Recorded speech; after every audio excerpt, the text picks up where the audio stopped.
So before we get too in-depth with medical documentation, I want to talk a little bit about the purpose of the documentation.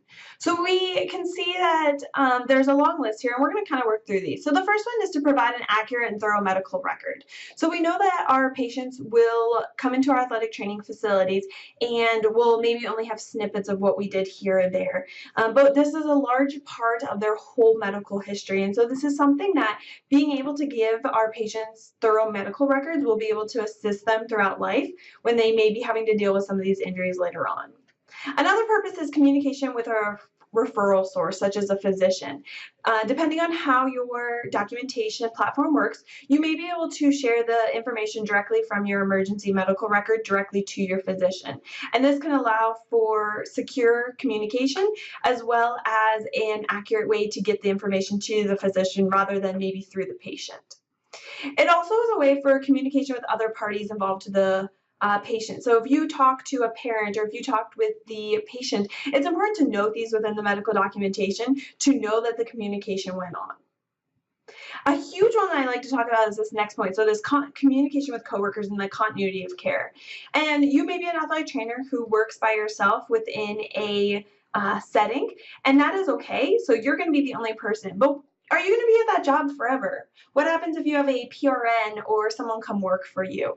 And so it's hard if you don't have accurate and up-to-date medical records that patient is not going to be able to necessarily communicate what you did the day before or day after with the people who are helping to take care of them.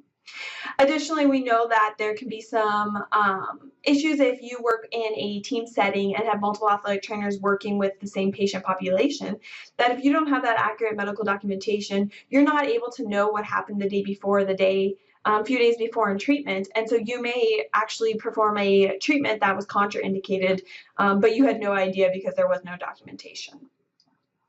Another one, and this is oftentimes I think what a lot of athletic trainers think about, is it saves ourselves from liability litigation. So we need to remember that if it's not documented, the interaction never occurred, and this is very important. And so it's more than just trying to cover yourself and not get yourself sued, but this is a huge part. So anything that's not directly written into the medical documentation, that treatment did not occur. And the last one is to show our worth as athletic trainers. Depending on the emergency medical record, if you have one, some of them are able to completely show your value just by what you put in. Others, you're able to count your treatments and show the amount of work that you have saved, maybe a university or a secondary school, by having yourself there as an athletic trainer working. So we know that there's some governance, though, of protected health information, and I want to start here before we get too far into some of the whys, so that we can make sure our records are accurate and correct.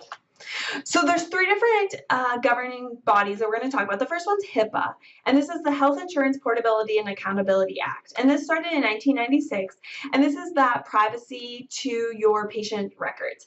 And so this is that piece of paper that you sign whenever you go to a hospital saying that your information will not be shared with anybody that you do not want it to be.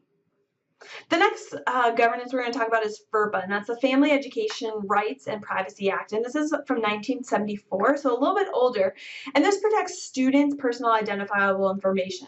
So a lot of times when we think of FERPA, we think of when you first went to college and you had to sign a piece of paper saying that mom or dad was able to see your grades.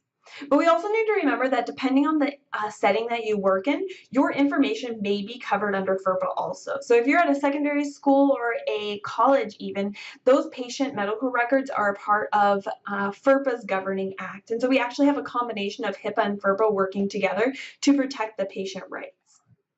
And the last one is called HITECH. It is the Health Information Technology for Economic and Clinical Health. And this was created in 2009.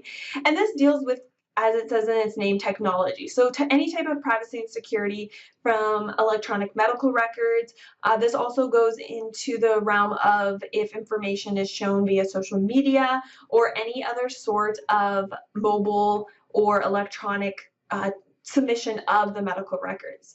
And so we know that these all work together to be able to protect the patient health. So we'll talk a little bit later in the home study about ways to ensure that we are taking every means possible to protect our